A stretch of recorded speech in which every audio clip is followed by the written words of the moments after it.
My name is Victor Turner.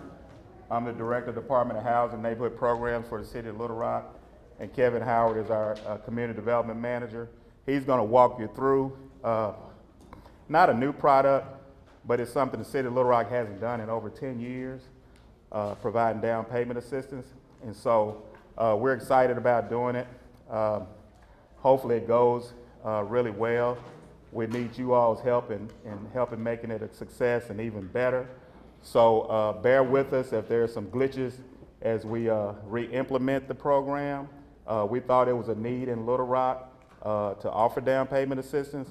Right now we do some type of it, but it's with our nonprofits that are developing houses. We allow them to a pool of money to use as a subsidy for their buyers. But this would be a product that it doesn't matter if you use an ad for some other loan product. We feel that it'll fit a need that's desperately needed out there. So if you have some questions of us, feel free to ask those anytime. But like I said, we're using the Home Investment Partnerships Program so that the buyers have to be low, moderate income per HUD guidelines. And I'm sure you all are familiar with working with products similar. So we have roughly about $300,000 right now. We hope to invest more in the program. So as I said, it's something we're getting started for the first time in a while. So we need your help to help make it the best product it can be. But keep in mind, we're going to be using it strictly for the down payment and closing costs. And one of the things that we've had happen in some of our other programs is you see a dollar amount, whether it's $5,000, $10,000, and we seem to back our way into the buyer getting $10,000 or $5,000. That's not the way it's supposed to work, so I'm gonna put that out there right now. So you should be qualifying that buyer for the maximum amount. In order for everybody to kind of benefit from this, we have to stretch these dollars as far as we can. So if they qualify for 100,000, 100,000, not 95. So you know the picture. You know what we're talking about. So anyway, with that, I'm gonna turn it over to Kevin. As I said, if you have some questions during the presentation, please feel free to ask those. I'll be around for a little while, but you can always reach us. Anyway, thank you. All right. Appreciate that, Victor. Victor is our director, as he said before. We do have other staff members in the room. We have Beverly Arbor. She's our community development planner. And Celicia Nichols, she's our community development monitor. Again, we'd like to welcome you all out to our down payment assistance program. And this is a workshop for our bankers and lenders. We're gonna go ahead and get started. Our agenda as follows. Victor just did our welcome. We'll talk about the DPA requirements, and then the lender approval and home buyer checklist, and then we have some questions and answers, and we'll get you out of here pretty quickly, as long as you don't have too many questions. All right, as Victor stated before, our funding source comes from our Home Investment Partnerships Program. He mentioned around $300,000. We actually have allocated $272,622 for this program to assist more than 50 first-time home buyers with low to moderate incomes to purchase homes. And like you said, it's a possibility we could put some more money towards that so we could get over $300,000.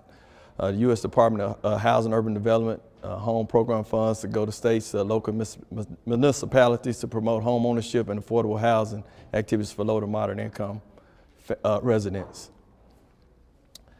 Section 1, you should have a handout with the information you can follow. Section 1, down payment assistance program. Property must be located within the City of Little Rock limits. Must be in the City of Little Rock city limits. Must be a new or existing single-family detached dwelling with no more than 4 units. Property must be inspected by city staff and meet City of Little Rock minimum housing code standards. It's not HQS, anything like that. It's what our City of Little Rock housing code standards are. We have a code division as well that go out and do inspections on these units.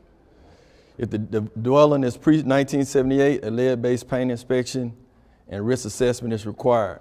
If there's chipping paint on and peeling paint on the structure, we need a lead assessment that's going to have to be done, and it has to be corrected before the buyer can close.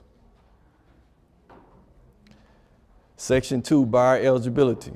Buyer must document that annual household income is 80% or less of the area median income for adjusted family size and does not exceed the maximums. And we do have on our website, we do have the income limits. So you can go to the website and pull it off if need be. It's also on the flyer on our website too as well. We don't set the limits. The limits is set by the U.S. Department of Housing and Urban Development. So don't think the city of Little Rock is setting the limits. Buyer must be a first-time home buyer, not have owned any residential property within the last 3 years. Buyer must agree to own occupied property for a minimum of 5 years for affordability period.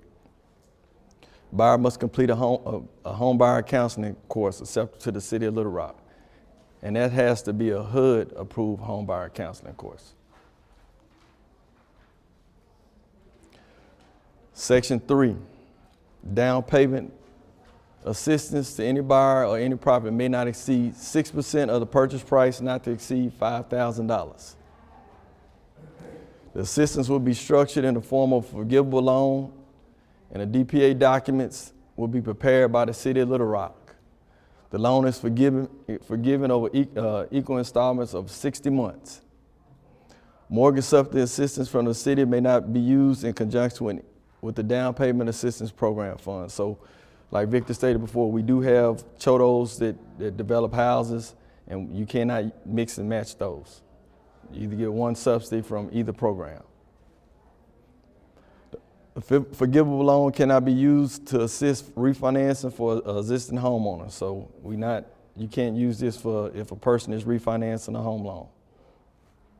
All repairs must be completed on the unit prior to approval of the assistance. No cash back at closing. We've seen times where we get the settlement statement of the CD and it has the buyer getting back cash. That's not allowed. The original documentation must be sent to the city of Little Rock. We have deed restrictions and other documents that's required to be signed by the buyer at closing and to be filed by the title company. So we must receive those documents back. Assumptions are not allowed. So a person can't assume somebody's down payment assistance. They can't go assume somebody's loan. Hazard insurance to show the city of Little Rock as the second mortgagee. Funds cannot be used to buy down mortgage loan. Can be used. So you can use that to buy down. Oh, I'm sorry. Cannot be used. I'm sorry. I was right the first time.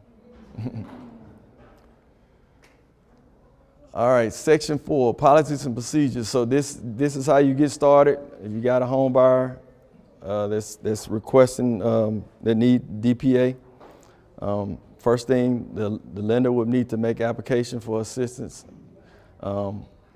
We on our website, we have our forms. I'm pretty sure some of you all have already been to our website, and we do have forms in the packet as well. Talks about the application for the lender. And the assistance should be requested by the mortgage lender. We have a lot of home buyers that's been calling, or first-time home buyers that's requesting assistance. We've got over 200, 300 calls. People just calling in, just saying, what do I need to do next? The first thing I tell them, go get approved for a mortgage loan. Call your bank, call your lender, and get approved first. I cannot help you because we don't know what you need. So, a lot of them don't even know what a mortgage loan is. So I have to explain that to them too. But if you have somebody that's interested, make sure that you let them know that you have to make application, that they can't make application. Application for assistance shall be submitted only after underwriting has been made by the mortgage lender. That application appears to qualify for the loan to purchase the home, subject only to the assistance grant. Status of the application will be discussed with the mortgage lender only. All requests for status will be referred to the mortgage lender. So I know your buyer may get anxious at times, may say, hey, what's going on? Or I hadn't heard anything, please do not have them call down to the city. We get flooded with calls already. Just tell them just to be patient. Like I said, like Victor said, it's a new program. It's gonna be some kinks. It's gonna be some questions. You're gonna have some questions. We're gonna have some questions for you. So just tell them to be patient and just respect. Just to wait and be patient and wait till the loan gets approved. Documentation with proof of income and loan qualifications for the mortgage from the mortgage lender must accompany an application for this grant. On receipt of application, we'll send out, once we get the applications in, we'll make a notice to our code inspection, group our inspectors to go out to do inspections to see if the home meets our minimum housing code standards for the city of Little Rock. If the property does not meet our code standards, then the mortgage lender will be notified and the seller must remedy the code deficiencies in order to qualify the property for the home buyer to receive assistance. If deteriorated the paint is found, as I stated before, in the codes report, then a lead-based paint inspection report and risk assessment must be submitted. And then we have to remedy those items before we can go to the next step. All inspections must be completed and the final inspection showing the house meets the minimum housing standards. Documentation must be received at the Department of Housing and Neighborhood Programs prior to closing. The lender will be reimbursed by the city of Little Rock after receipt of a copy of the recorded subordinate mortgage and deed restriction. Funds will be wired to the title company. So the next thing you have is your lender application. And in your lender application to get approved, it must be filled out completely. We want you to fill out everything. I know it's not a lot, but we need that information in there. So if we have any questions, any documentation that we need, we can get in contact with you by email, phone. So we have to have that information.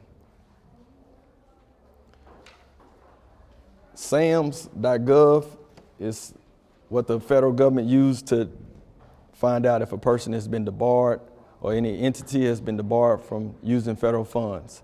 So you must go on and get registered with that. We require that you submit a W-9, and that's so we can make sure that we pay you back. You must complete the vendor request form. If you have any questions about the vendor request form, you can give us a call and we can walk you through that.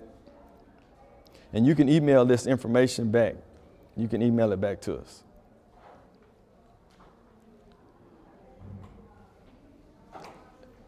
To get approved for the program, you must be able to fund the DPA at closing and be reimbursed.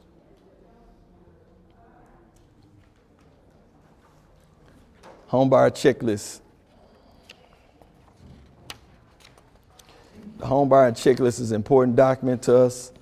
We must have all information required on the checklist. We must have this documentation submitted in the packet to approve the home buyer. The first thing that we require is you provide the closing information. We need the contact information, phone number, name, email address, and the address of the title company. We must have that information. Loan estimate form, closing disclosure. We need the 1003. We need your application. We need that signed by the loan officer and the home buyer. If it's co-borrower, we need both of them. We need both of their signatures. We need the commitment letter from the mortgagee, verification of employment, income, current income, check stubs for the last 2 months. Federal tax returns and W-2s for the last 2 years, if they have that. And if they're working, 9 times out of 10, you're gonna have that. We must have an executed copy of the real estate contract signed by both parties. The appraisal needs to be included in the packet. And also we'll need the home buyer counseling certificate.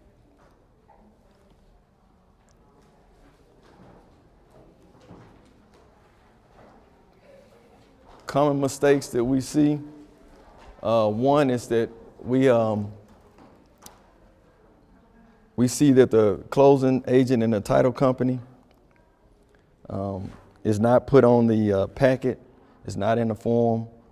We don't have any information on the closing agent of the title company. The 1003 is not signed by both parties. The notice of home buyer is not signed. We need to make sure the notice of home buyer is signed.